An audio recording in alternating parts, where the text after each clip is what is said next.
The 31st Asean Summit kicked off in Manila this morning as world leaders gathered to discuss various political, security and economic issues. On the sidelines of the summit, Prime Minister Narendra Modi is meeting US President Donald Trump.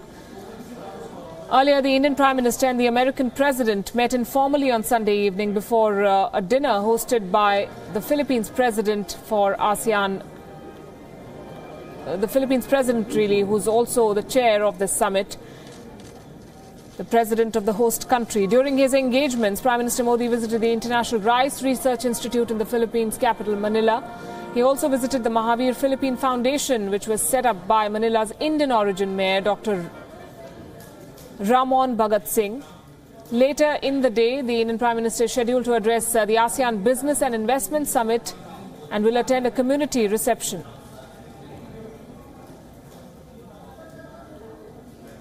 The summit comes at a time when maritime security is a key concern for all the players involved. There is a growing threat of extremism and terrorism across the world. Nuclear non-proliferation is becoming an important and worrying issue, so is migration. All these are expected to be discussed at the three-day summit. The thorny issue of China's aggressive military maneuvers in the disputed South China Sea, North Korea's nuclear missile tests and overall security architecture in the region will also come up for discussion. And these are live images. The Indian Prime Minister speaking in Manila. Let's listen in. और जहां भी उनको भारत के संबंध में कहने का अवसर मिला है, उन्होंने भारत के संबंध में बहुत ही ऊंचा अभिप्राय व्यक्त किया है, बहुत ही आशास्पद भाव व्यक्त किया है और मैं भी विश्वास दिलाता हूं कि भारत की विश्व की जो अपेक्षाएं हैं, अमेरिका की जो अपेक्षाएं हैं, भारत उसको खरा उतरने में भरपूर प्रयास करता रहा है और करता रहेगा। मैं फिर एक बार राष्ट्रपति ट्रंप का हृदय से बहुत बहुत आभार व्यक्त करता हूं। Mr. President, I'm indeed very happy to have this opportunity once again to meet you. The relations between India and the United States are growing expensive. And I also feel that these relations between India and the US, they are not just for our mutual interest, but they go much beyond that, and we are working together for the interest, for the future of Asia and for humanity as a whole in the world. And there are many areas where the past few days, wherever President Trump has traveled and whenever an opportunity arose to talk about India, he has expressed very high opinion about India and also things which are full of hope whenever he has spoken about India. And I would like to assure you that whatever the expectations are of the world, of the United States from India, India has always worked and made efforts to do our bit and to fulfill those expectations, and we will continue to do so in the future too. Once again, let me express my gratitude to President Trump for this meeting.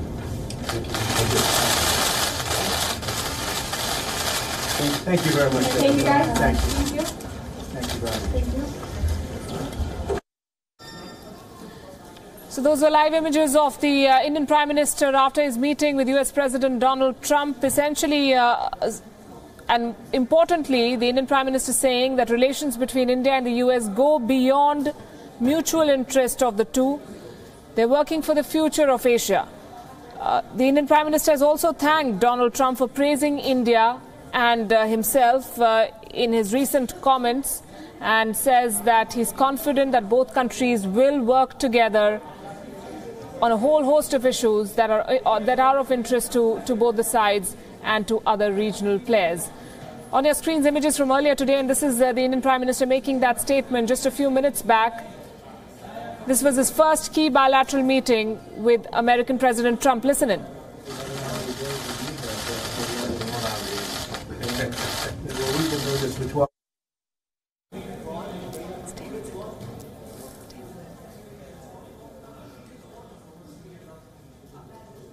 We're waiting to hear from the American president, who I believe also made a statement reciprocating the sentiments of the Indian leader. This is a meeting on the sidelines of the ASEAN summit that both the leaders are attending. Heads of 21 countries are present in Manila to discuss various issues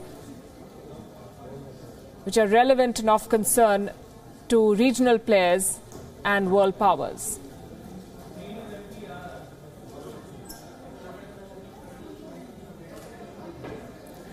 We're waiting for more details to come out. Remember, there were a lot of issues on the agenda as Indian Prime Minister Narendra Modi met US President Donald Trump. With me in the studio is former Indian ambassador to the US, Ambassador Arun Singh. Ambassador Singh, the Indian Prime Minister said very little, not typical of him.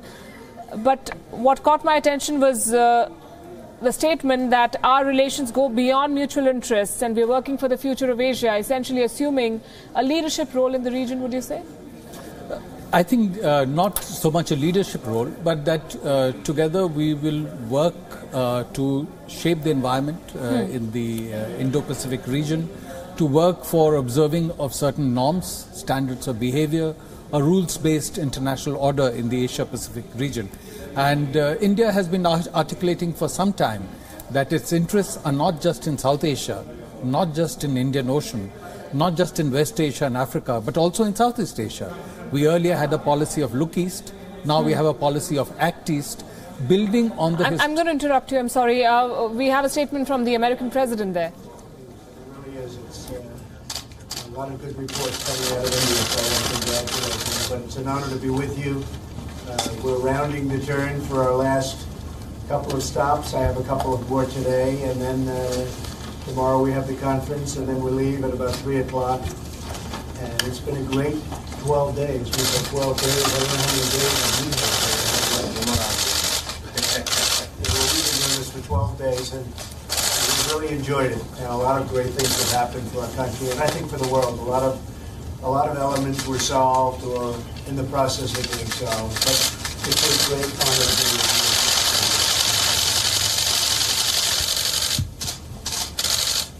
मुझे खुशी है कि राष्ट्रपति Trump के साथ फिर एक बार मुझे मिलने का मौका मिला है।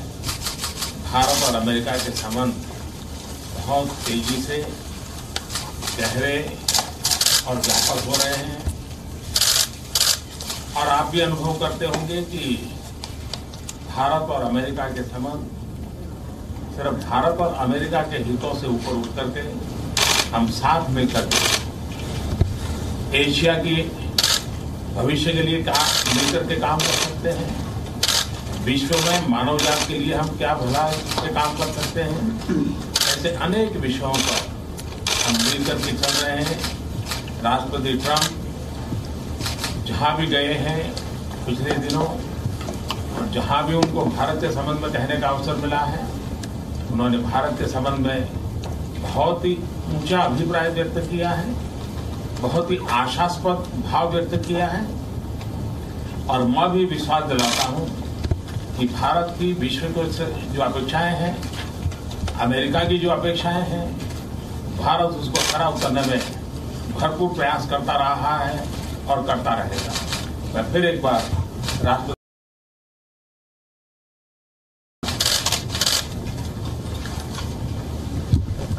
Mr. President, I'm indeed very happy to have this opportunity once again to meet you.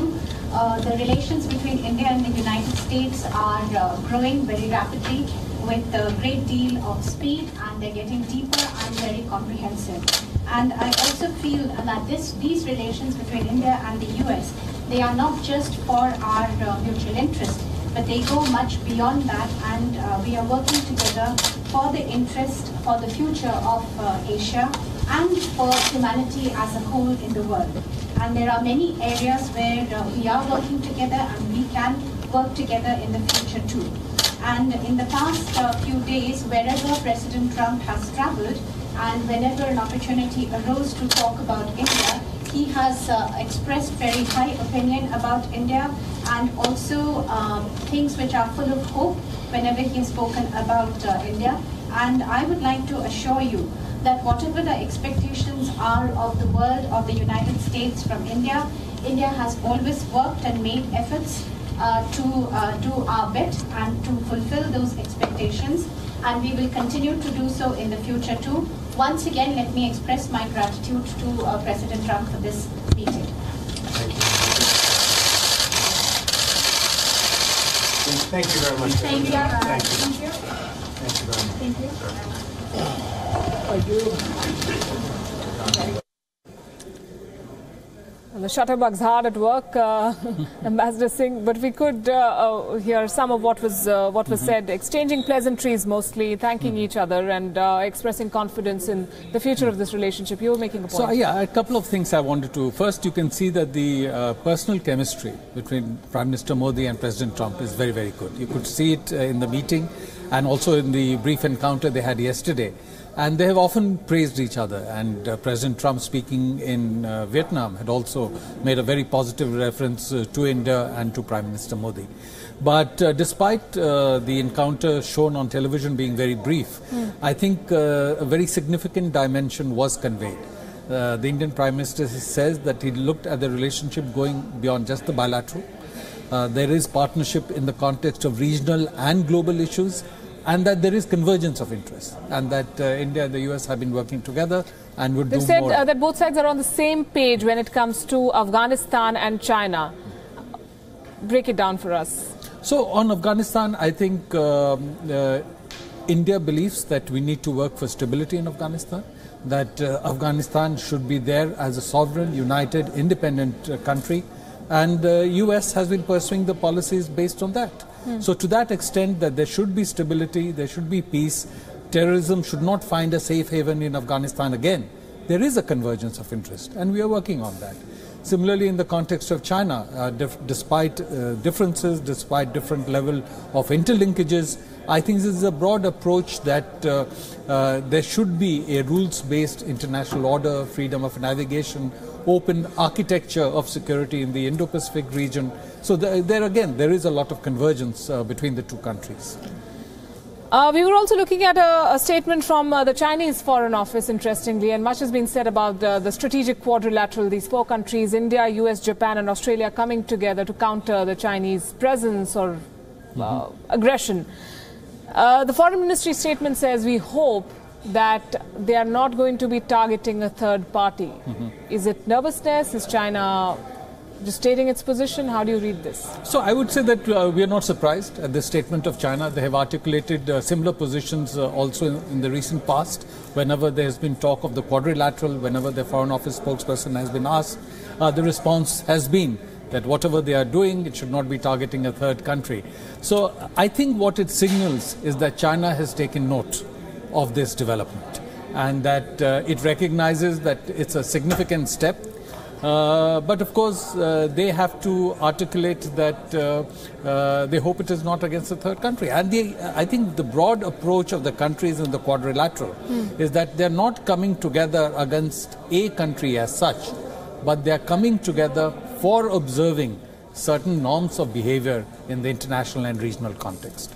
Right, and this meeting is of course going to take into account not just issues of common interest between India and the US, but also the regional situation as well. Do you believe North Korea will figure in the talks? I'm sure North Korea is bound to figure because US is very focused on North Korea.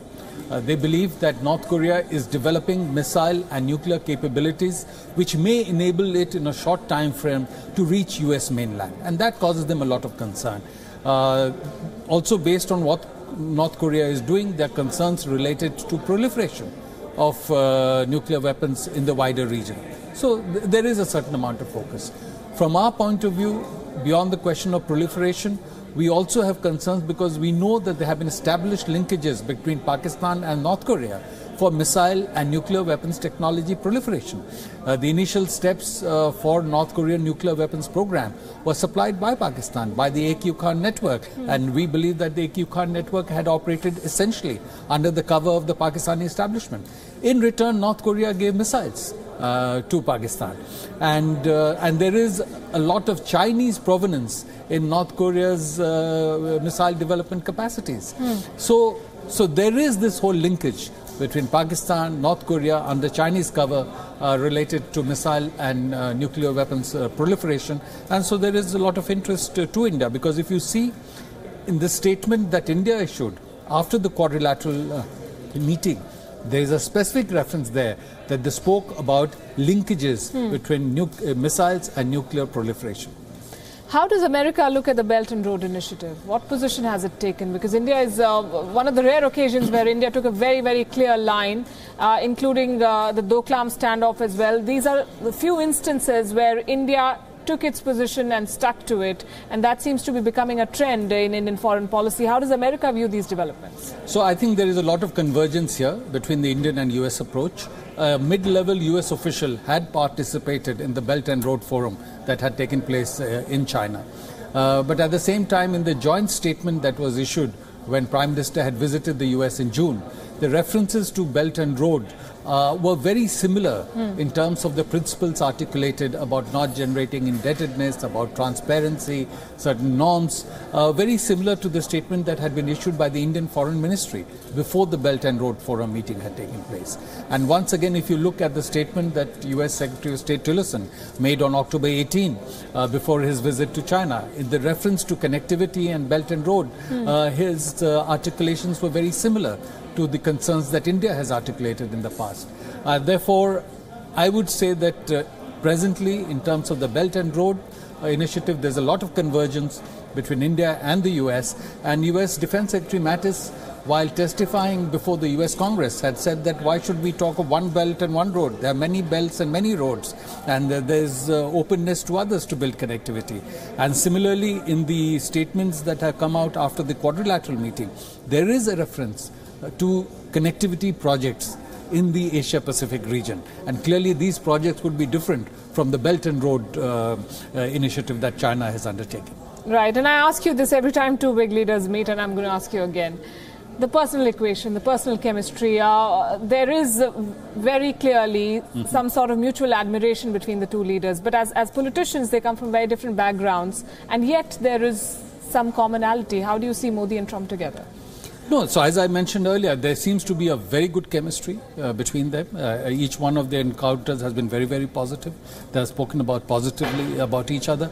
And I think much of it also derives from the fact that each one sees the relationship with the other country as very important. For India, the relationship with the US is important. US is our largest trading partner. It's a very important defense partner.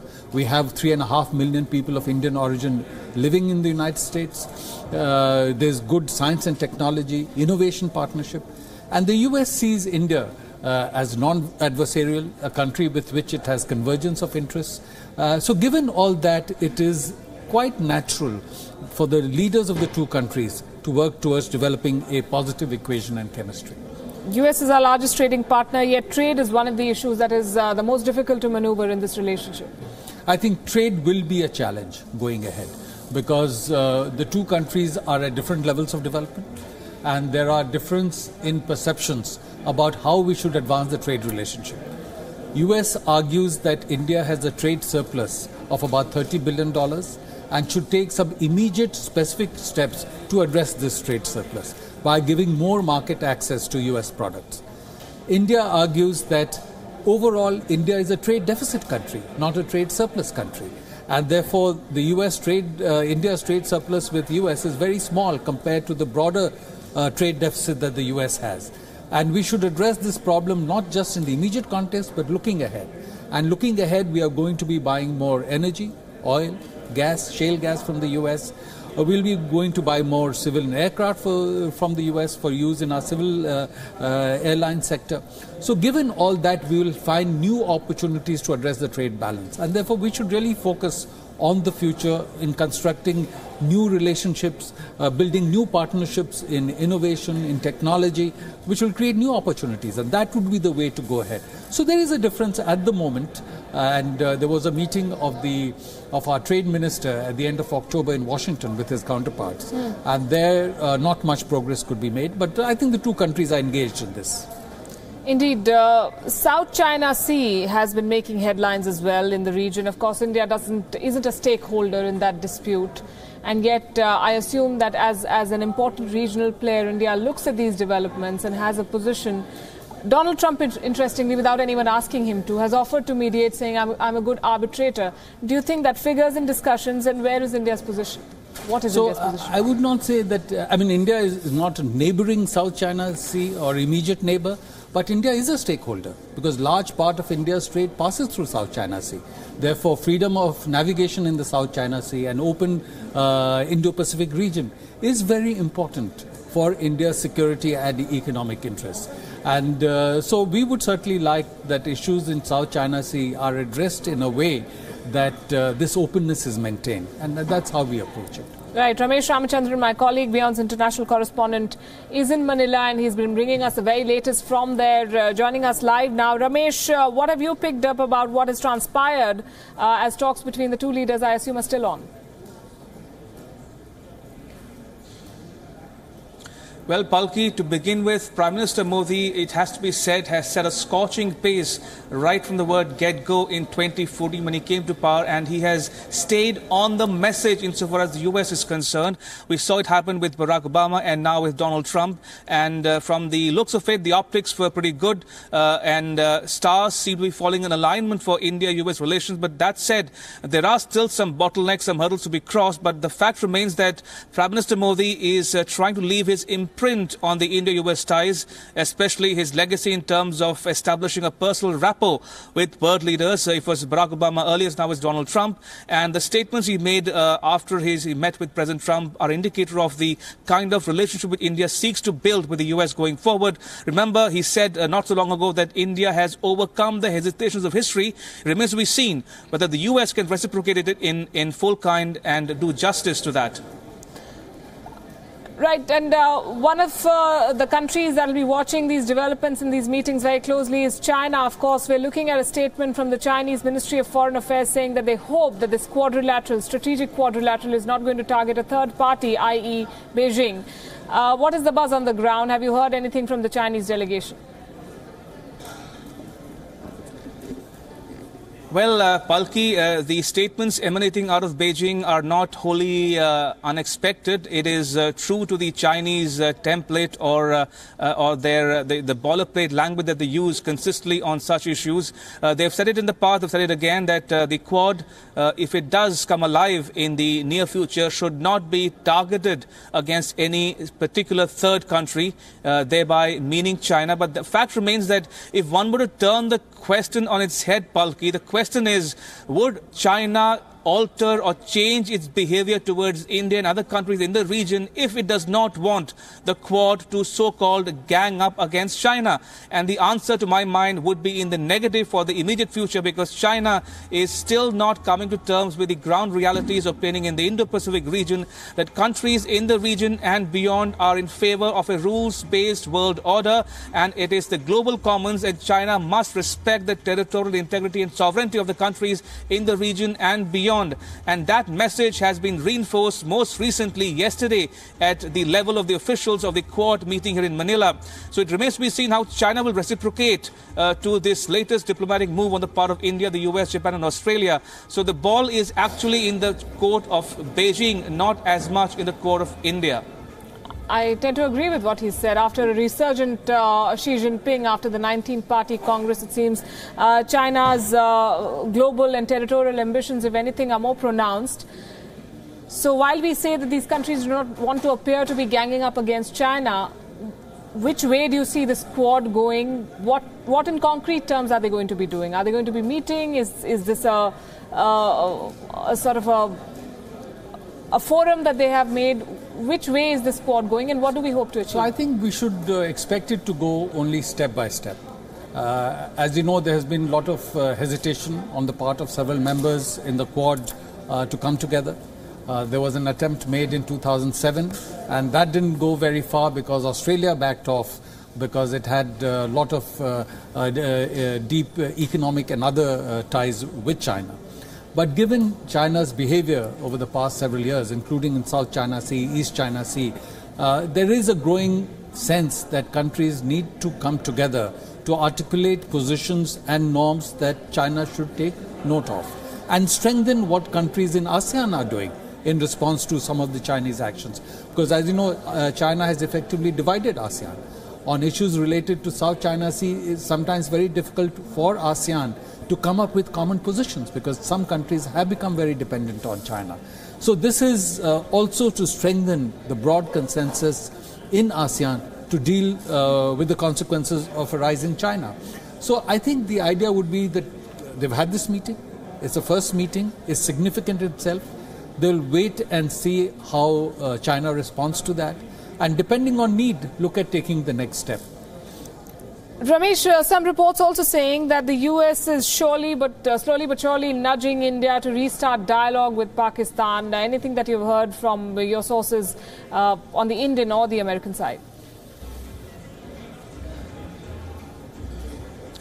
Well, if it is indeed the case, Palki, then one should not be entirely surprised by Washington's interest in fostering peace between two recalcitrant neighbors, as some put it, India and Pakistan. Essentially, Washington would be dictated by its interest in Afghanistan, and essentially it's trying to tell and reassure Pakistan that while it works on its western frontier with Afghanistan, its eastern frontier with India will remain calm and peaceful, and to that extent it wants India to reassure Pakistan as well that it will not unruly ruffle its feathers on the eastern frontier. So clearly there is a lot to be gained for both Washington and India, but the fact remains that Pakistan chooses to behave in a manner which it has done in the past, and it runs with the hare and hunts with the hound, and that policy of using terror as a state policy will have to come to an end if at all this peace maneuver and overture has to reach a logical conclusion, and that's a tall order given the fact that Pakistan continues to behave the way it has always in the past. Your thoughts on this? If they're talking about the future of Asia, Pakistan has to figure. So obviously the US is very focused on Afghanistan, and they would like Pakistan to take steps that are useful from the US point of view and take steps against some of the terrorist groups based in Pakistan. Pakistan has always argued that they can do that more effectively if they get a certain dialogue and cooperation process going with India. India's position has consistently been that Pakistan needs to take action against terrorist groups before it moves forward in that direction. So Pakistan will play that game, and US has, from their point of view, would always want a positive development, positive orientation in the India-Pakistan relationship. But India, I have found, or based on my experience, India eventually takes its own decisions based on its own assessments and interests on this issue. Right. I'm going to request you both to stay with us. Let's once again play out for our viewers what was said in that brief interaction that we could capture between the Indian Prime Minister and the American President. उन्होंने भारत के संबंध में बहुत ही ऊंचा अभिप्राय व्यक्त किया है, बहुत ही आशास्पद भाव व्यक्त किया है, और मैं भी विश्वास दिलाता हूं कि भारत की विश्व की जो अपेक्षाएं हैं, अमेरिका की जो अपेक्षाएं हैं, भारत उसको खरा उतरने में भरपूर प्रयास करता रहा है और करता रहेगा। मैं फिर एक बार राष्ट्रपति ट्रंप का हृदय से बहुत बहुत आभार व्यक्त करता हूं। Mr. President, I'm indeed very happy to have this opportunity once again to meet you. The relations between India and the United States are growing expensive, and I also feel that these relations between India and the US, they are not just for our mutual interest, but they go much beyond that, and we are working together for the interest, for the future of Asia and for humanity as a whole in the world. And there are many areas where the past few days, wherever President Trump has traveled and whenever an opportunity arose to talk about India, he has expressed very high opinion about India, and also things which are full of hope whenever he has spoken about India. And I would like to assure you that whatever the expectations are of the world, of the United States from India, India has always worked and made efforts to do our bit and to fulfill those expectations, and we will continue to do so in the future too. Once again, let me express my gratitude to President Trump for this meeting. Thank you. Thank you very much. Thank you, guys. Thank you. And I can quote from what the American president said: a lot of great things have happened for our country, and I think for the world. A lot of elements were solved or are in the process of being solved, whatever that means. That's classic Trump for you. Ramesh, the American embassy in India is branding this meeting and these developments with the hashtag US-India Dosti, as we discussed earlier. But as in the best of friendships, I'm sure there are some sticking points. What are those? Do you believe that they were addressed or are going to be addressed? Well, when it comes to hashtag diplomacy, Palki, the hashtag US-India Dosti, to my mind, is a generic hashtag which was used even before. So one should not reach too much into the use of this particular hashtag in the context of the Modi-Trump meeting here in Manila. But that's it, Palki. Very quickly, I'm standing at the venue of Prime Minister Modi's next engagement with the Indian diaspora here in Manila, and I will ask my camera person to pan and show for the WION viewer the people who are thronging to this venue even as we speak. At last count, 1,200 invites had gone out for this special event to be chaired by Prime Minister Narendra Modi here in Manila on the margins of the Asean and East Asia Summit. And we are given to understand that the audience would comprise 1,200 Indian nationals and people of Indian origin alike, who either live in the Philippines or in the neighborhood in the ASEAN region. And they've all, joined in and come to Manila here this evening for the big ticket event, which is being showcased as a celebration of Indian culture and tradition.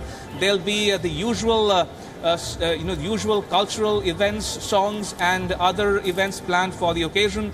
And one expects that Prime Minister Modi will also make an appearance and possibly a speech, although that is still not on the cards. But we're given to understand that Prime Minister Modi will walk through the audience, shaking hands with them and interacting with them and getting to know each other. So it is the sense of anticipation here this evening as I speak, where people are walking into this venue where Prime Minister Modi will address in a little more than 1 hour from now.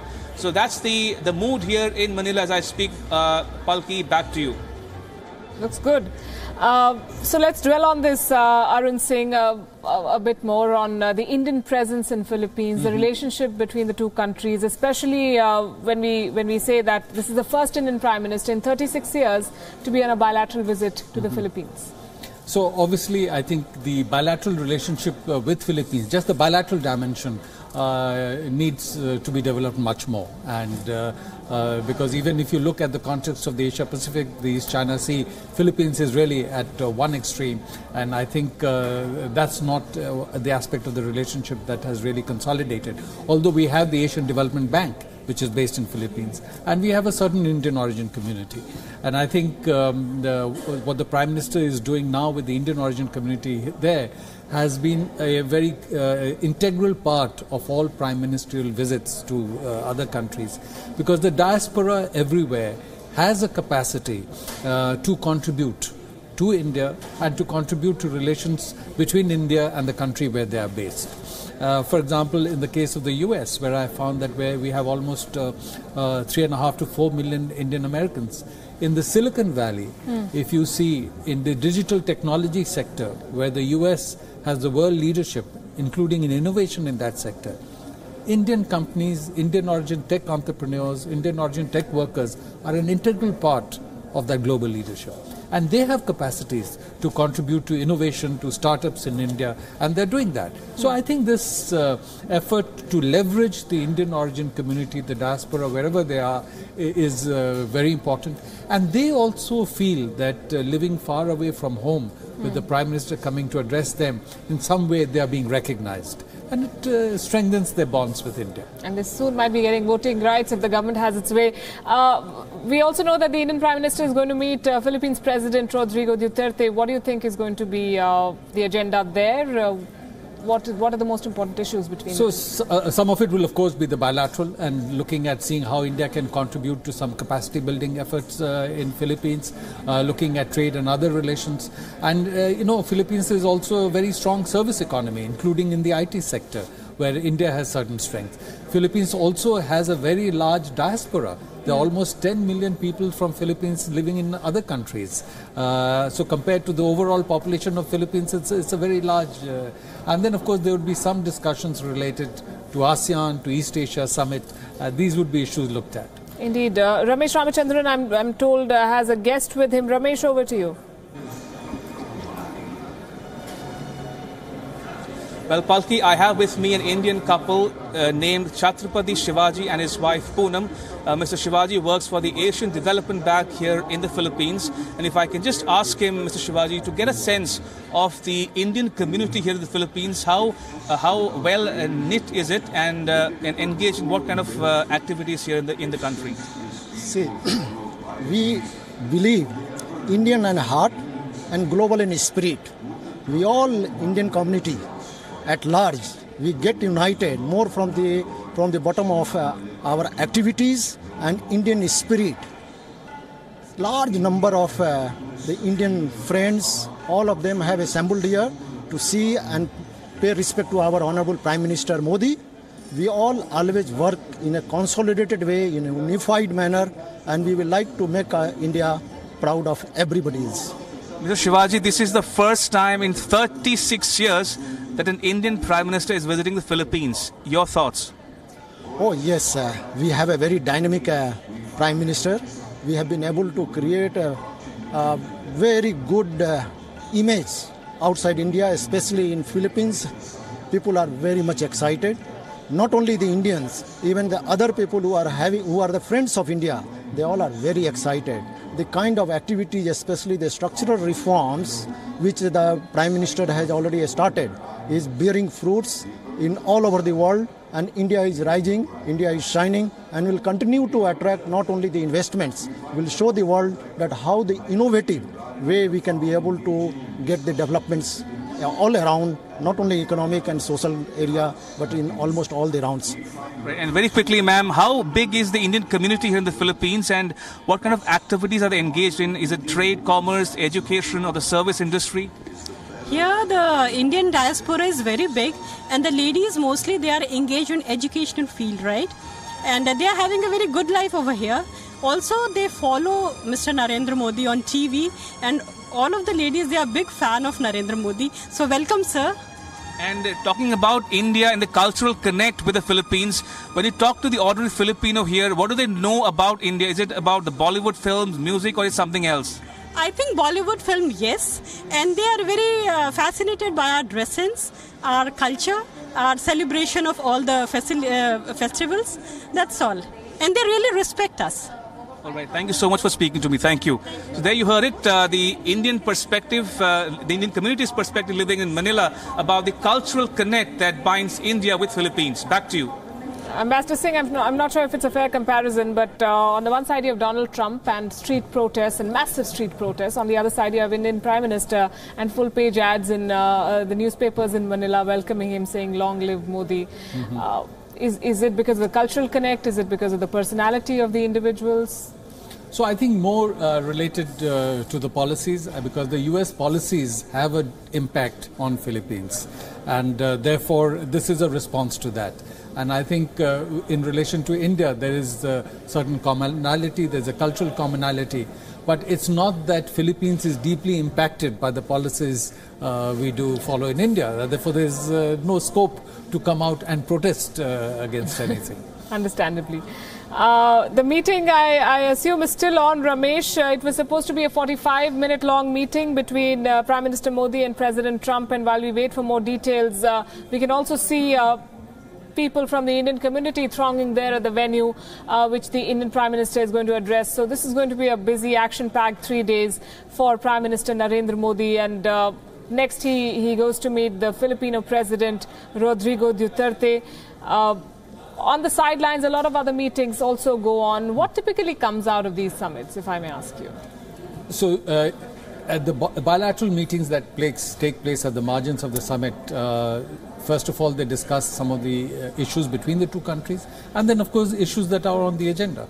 And it's very important because the message that comes out from the meeting, then officials... Is something actionable, is what I meant. Very often, there are things that are actionable. There are specific directions about things to be done. The officials take note of that. They do follow up action.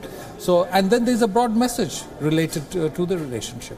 So one concrete example that I can give you, that if you just look at the India-US meetings, officials in the US will be watching how these meetings evolve. And therefore, when certain things go for approval, for processing, they would look at it differently. when they know that there's a broad good context to the relationship. So actionable things come out. Sometimes it's a question of creating the general environment for the relationship, which is also very, very important. And in the India-US context, I'm sure there's a lot of water that has flown under the bridge after their previous meeting 5 months back. There have been some high-profile visits by the Americans, as we discussed, James Mattis, Rex Tillerson, some key statements made, the Afghanistan-South Asia policy that came out. So there's a lot to catch up on and build on that, would you say? That, and then we discussed some of the areas, and one area that is also being discussed is defense cooperation. President Obama had declared India as a major defense partner, and the Trump administration is also taking forward that relationship. And it's part of the defense cooperation, aside from just purchases, aside from military exercises, we are also looking at doing technology partnerships. And very recently, the joint working groups on aircraft carrier technology, on jet engine technology, had meetings. So they are clearly looking at how do we advance technology partnerships between the two countries in the area of defense, which is critical for India as we want to build our own capacity and as we want to do Make in India in defense. So this again would be an area that would certainly be covered.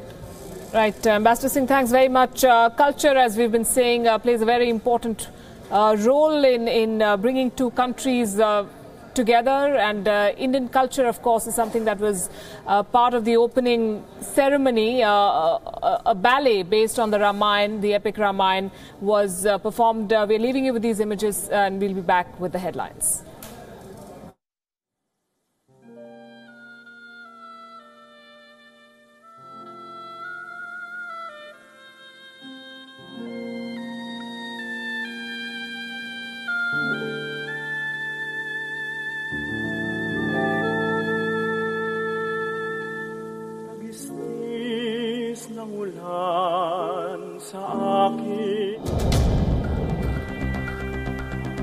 When the Vietnam War against the communist-led guerrilla groups was at its peak, the foreign ministers of 5 countries, Indonesia, Malaysia, Philippines, Singapore and Thailand, came together to create ASEAN, or the Association of Southeast Asian Nations. 50 years after its creation, ASEAN today has 10 member nations. Its focus now is to deepen trade, security and cultural ties within the region and around the world. So why is ASEAN important to the world? ASEAN nations together are one of the world's fastest growing consumer markets. They have a combined GDP of $2.4 trillion. The ASEAN nations have a large young and urban population. Deepening of ties with ASEAN is important for India. Besides trade and investment deals, India is being seen as a viable counter to China in the region. Beijing, however, has never had a stable relationship with its Southeast Asian neighbors and is locked in a territorial dispute with some Asian members in the South China Sea. Bureau Report, WION.